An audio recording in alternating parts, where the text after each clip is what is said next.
Hi friends, இன்றைக்கி special என்னென்னு பார்த்தீங்கன்னா, வட்டக்காயை வந்துட்டு குழம்பு மாதிரி எப்படி செஞ்சு சாப்பிட்லாம் அப்படின்றது தான். ஆக்சுவலி வந்து வட்டக்காய் வந்து எல்லோ பூசணிக்காய் அப்படின்னு இன்னொரு பேர் இருக்குது, மஞ்சள் பூசணிக்காய் அப்படின்னு சொல்லிட்டு.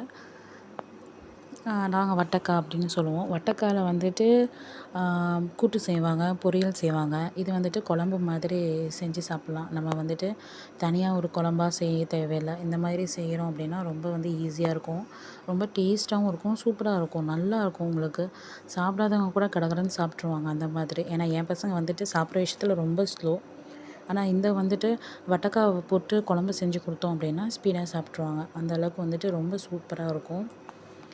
அதுக்கு ஃபஸ்ட்டு வந்துட்டு ஒரு கடாயில் கருவேப்பிலையும் வெங்காயத்தையும் குட்டி குட்டியாக நறுக்கி நல்லா பொன்னிறமாக வர வரைக்கும் வறுத்துக்கணும்.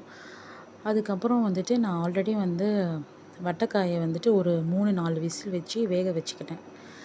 சில பேருக்கு வந்து இந்த மாதிரி நடுவில் இருக்க வேண்டாம், ஃபுல்லாக வந்துட்டு நல்லா மசியணும் அப்படின்னா மசிக்கிறத வச்சு நீங்கள் நல்லா மசிச்சுக்கோங்க.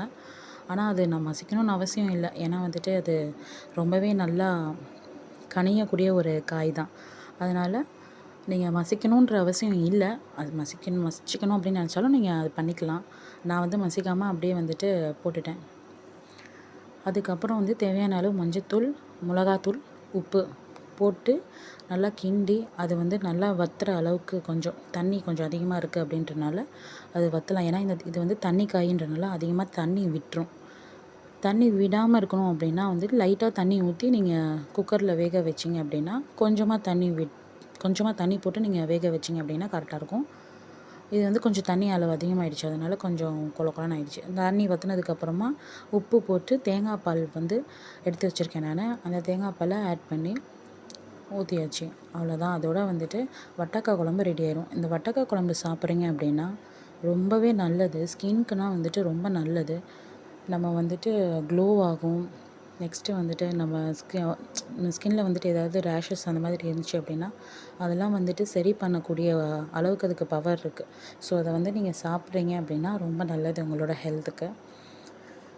அதோட வட்டக்காய் அப்புறம் முட்டை பொரிச்சு நாங்கள் சாப்பிட்டுட்டு வேலையை முடிச்சிட்டோம்.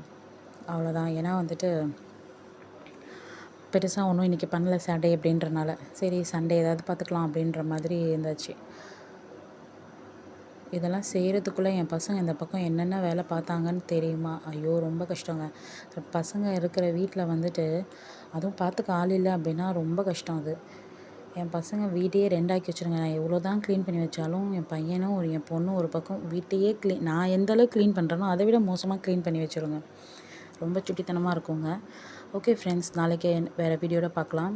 மறக்காமல் சப்ஸ்கிரைப் பண்ணிக்கோங்க, லைக் பண்ணிக்கோங்க, ஷேர் பண்ணிக்கோங்க. தேங்க்யூ.